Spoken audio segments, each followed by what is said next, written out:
Hello everyone, this is me Fazil. Thanks for watching me. आज हम लोगों का है डे 4 और आज हम आप लोगों के लिए लेके आए हैं शोल्डर का वर्कआउट। और आज है हमारे साथ आदिल। हमें आदिल मेरी जिंदगी में मिले इतने हैं कि जो भी यार दोस्त है वो तकरीबन 6-7 तो मेरे आदिल हैं, तो इसलिए कभी कोई अदील होता है, कभी कोई आदिल होता है। आज हमारे साथ है आदिल रऊफ और आज भाई के साथ हम पूरा अपना वर्कआउट शेयर करेंगे शोल्डर का। और हमारी इंटरमीडिएट सीरीज है, आपको पता है हम ऑलरेडी वार्म अप हो चुके हैं और मैं आप लोगों को भी कहता हूं कि वार्म अप रहा करें, आते साथ ही पहले वार्म अप करें। अच्छा, डिपेंड करता है कि आप आते साथ ही स्ट्रेचिंग कितनी करते हैं। हर बंदे को बहुत ज्यादा स्ट्रेचिंग करने की जरूरत नहीं होती, वार्म अप और स्ट्रेचिंग में फर्क होता है। कुछ लोग ऐसे होते हैं कि जिनकी बॉडी में ऑलरेडी बहुत ज्यादा फ्लेक्सिबिलिटी होती है, उन लोगों को बहुत ज्यादा स्ट्रेचिंग करने की जरूरत नहीं होती। जिन लोगों की बॉडी में फ्लेक्सिबिलिटी कम है वो लोग जरूर जो है वो फ्लेक्सिबिलिटी के लिए वार्म अप भी किया करें और स्ट्रेचिंग भी किया करें। तो चलें जी, मैं वीडियो को बहुत ज्यादा लंबा नहीं करता, हम शोल्डर का अपना वर्कआउट स्टार्ट करते हैं। हमारा जो फर्स्ट वर्कआउट है वो है हमारा शोल्डर प्रेस बारबेल के ऊपर। आदिल भाई आए जी, पहला लगाएं। वेरी गुड, चलें जी, थोड़ा सा इधर से दिखाएं, इधर ले आए। Very good. ये आपने इसका प्रॉपर एंगल ये देख लेना है कि ना ही आपने बहुत ज्यादा इसको नीचे लेके जाना है, ना ही बहुत ज्यादा आगे लेके आना है। लोग इसमें गलती क्या करते हैं, इस रॉड को यहां तक ले आते हैं या यहीं से ही ऊपर उठा देते हैं, फोरहेड से ही। इसको प्रॉपर नीचे लेके आना है। ये that's it, thank you very much. ये हो गया हमारा जो सेकंड वर्कआउट है। सेकंड हम लगाएंगे dumbbell press, shoulder dumbbell press, यहीं से ही। वेरी गुड, चलें जी। आप कोशिश करें कि आप लोगों ने आप स्टार्ट करें। आप लोगों ने 4 सेट करने हैं और 25 रेपिटेशन, क्योंकि अब हमारी बिगिनर सीरीज तो है नहीं, अब इंटरमीडिएट सीरीज है। तो इंटरमीडिएट सीरीज के ऊपर आप लोगों ने अपनी स्ट्रेंथ और स्टेमिना के ऊपर बहुत ज्यादा काम करना है ताकि आप एडवांस लेवल को अच्छी तरह से कर सकें। Very good. अब आप इसको देखें, ये ऐसे। That's it, thank you very much, thank you very much, thank you very much Adil. अच्छा जी, अब हम आएंगे साइड रेजेस की तरफ। मैं अब आपको वर्कआउट को डेप्थ में इसलिए नहीं लेके जा रहा क्योंकि मैंने अपनी पूरी बिगनर सीरीज में इनकी सारी डेप्थ और इनकी सारी चीजें बताई हैं, एंगल समझाए हुए हैं। तो प्लीज पहले जाके बिगनर सीरीज को फॉलो कर लें। बिगनर के बाद आपने इंटरमीडिएट पे आना है। डायरेक्ट आप इंटरमीडिएट सीरीज पे आएंगे तो आपको कुछ चीजें समझ नहीं आएंगी जो मैंने बिगनर सीरीज में दे दी हुई हैं। चले जी, साइड रेजेस। अब ये शोल्डर के लिए साइड रेजेस हैं। चले जी। अच्छा, इसमें लोग सबसे बड़ी गलती क्या करते हैं, अपनी एल्बोस को ऊपर ले जाते हैं अपने हाथों से ज्यादा। आपका बाजू आपकी एल्बो से ऊपर नहीं जाना चाहिए, ये इसका प्रॉपर एंगल है। और इसको आपने हल्का सा ऊपर पॉज देना है और फिर नीचे लेके आना है। Very good, that's it. अच्छा, इस वर्कआउट के अंदर एक कॉमन जो मिस्टेक है वो ये है कि लोग इसके अंदर अपना जो ट्रैप है ना उसको एंगेज कर लेते हैं। ठीक है, ये आपके ट्रैप्स के लिए नहीं है, ये आपके शोल्डर के लिए। आपने इसको शोल्डर ही एंगेज करना है, ना ही चेस्ट को टाइट करने की जरूरत है नीचे लाते हुए।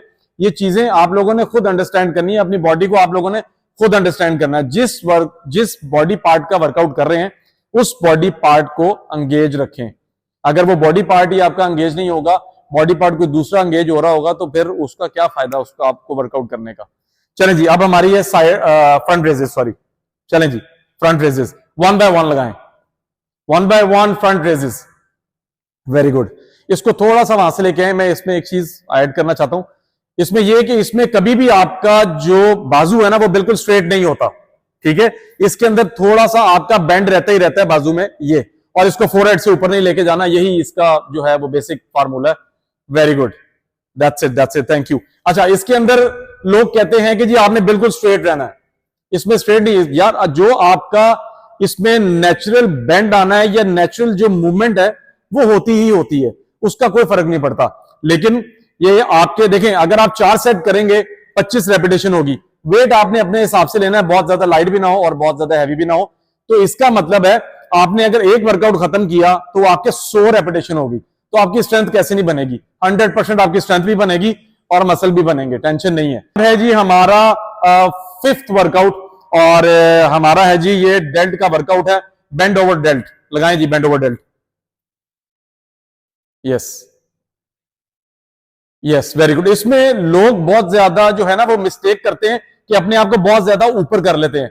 इसमें आप डिफरेंट वेरिएशंस के साथ कर सकते हैं। आपके बाजू डिफरेंट वेरिएशंस में जा सकते हैं, डंबल बाहर निकाल सकते हैं, डंबल स्ट्रेट रख सकते हैं, लेकिन इसका पोस्चर यही है। That's it. Thank you very much Adil, thank you very much. हमारा लड़का थक जाएगा, अभी हमने उससे बहुत ज्यादा शूटिंग करवानी है, तो मैं नहीं चाहता कि अभी से ही थक जाए वो। अच्छा जी, अब है हमारा लास्ट वर्कआउट आज के दिन का, वो है हमारा फेस पुल। तो आ जाए जी फेस पुल के लिए, आ जाए आदिल भाई। भाग के वीडियो लंबी हो जानी है, लड़कों ने कहना है कि जी आपने वीडियो लंबी कर दी, फिर ये आगे कर करके देखते हैं, फिर इनको समझ नहीं आती, फिर ये मुझे मैसेज करते हैं वो वहां पे क्या था। चले जी फेसफुल, वेरी गुड वेरी गुड। ओए वेट इतना ज्यादा डालिए, कोई बात नहीं, डाले डाले, वेरी गुड। इसके भी आपने इसी तरह 4 सेट और 25 रेपिटेशन ईच, तो आपके 100 रैप बनेंगे। और इसका आप पोस्टर भी देख लें, थोड़ा सा इसको 3D में आ जाएगा, राजा कर आके सोने आजा आजा आजा, ऐसे ये वेरी गुड। ये इसमें बहुत ज्यादा लोग गलती करते हैं अपनी एल्बोस को लेके। इसके अंदर एक स्ट्रेट फार्मूला है, वो मैं आपको बता देता हूं। आपने पीछे लाते हुए अपने बाइसेप को टाइट करना है, आपका बाइसेप टाइट होगा तो आपका ये पूरा हिस्सा जो है ना ऑटोमेटिकली टाइट हो जाएगा, सारा ब्लड फ्लो इसी में ही आ जाएगा, ये आपका प्रॉपर जो है वो फेस पुल हो जाएगा। That's it, thank you very much. इसने आपका ये पूरा बॉडी पार्ट कवर करना होता है फेस पुल ने। फेस पुल ऐसी जबरदस्त वर्कआउट है कि अगर आप रेगुलर इसको वार्म अप के तौर पे ही लगाएं, हर दफा इसको मिस ना करें, आप 5 वीक्स या 6 वीक्स लगा लें, तो आप अपनी बैक का हशर देखेंगे क्या होगा।